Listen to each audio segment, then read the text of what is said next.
Hey everyone, my name is Kyle Froman, and I have the joy of serving on the board of directors with IndyCar Ministry. And as you can see, I'm sitting in my car today. Now, this car is a 2018 Alfa Romeo Quadrifoglio.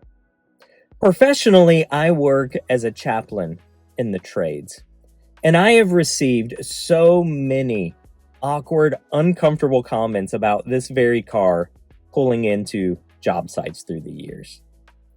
Boy, it must be nice to be a chaplain. Man, I should have been in the ministry. How's that offering plate doing? Insert your awkward, uncomfortable comment here. I've probably heard all of them. We do a really good job looking at other people's circumstances and situations and determining their motivation behind why they do what they do. But this car was actually purchased for a much different reason than you think. And quite honestly, this car is a significant stretch for a family like ours to even be able to own. But it's a ticket. It's a tool for us. It's a ticket into all of the car community events that are happening around our community. See, we believe that our passion is our permission to connect with others, and we have used this car to be able to proclaim the goodness of God and be ambassadors for Christ in the car community in the town that we live in. This tool has done immeasurable work for the kingdom of God. Now, why in the world am I sharing this with you today? You see, as we head into the fourth chapter of Paul's first letter to the church in Corinth, Paul reminds us that we are stewards of the mysteries of God. He goes on to say that as stewards of this mystery, we should be found faithful. Now, faithfulness in the context of what Paul is writing about in this letter is found in our motivations and the purposes of our heart. You see, I think we do a really good job at looking at other people's decisions and their actions and what they're doing, and us determining what their heart motivation was behind what they were doing. I'll take that one step further, and I'll say that we do a really good job about looking at what we're doing and what we're buying and hiding our true motivations behind those things. To put it in other words, we do a really good job of judging other people by their actions while judging ourselves by our intentions. But as Paul continues in this passage of the letter, he has a really striking reminder for us.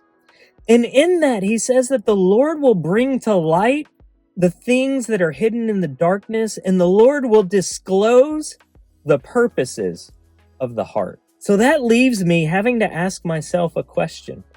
What are the purposes of my heart? What are the motivations behind what I do and what I buy and where I go and who I spend time with? You see, at the very start of this letter, when Paul is reminding us that we are stewards of the mysteries of God, he says that we are servants to Christ.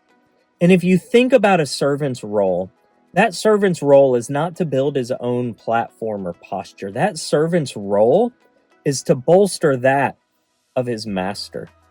And I am in a position of evaluating my heart and going, are my motivations about what Kyle can get out of this life? Or are my motivations for how can I build the kingdom of God through these mysteries that I'm entrusted to steward? In other words, are my ambitions for myself, or are my ambitions for the master to build the kingdom of God? So the challenge to myself and to each of you is this. As stewards of the mysteries of God, what are our ambitions for? What is the purpose and motivation of our heart? Is it to build and elevate our kingdom, or is it to truly grow and serve his kingdom?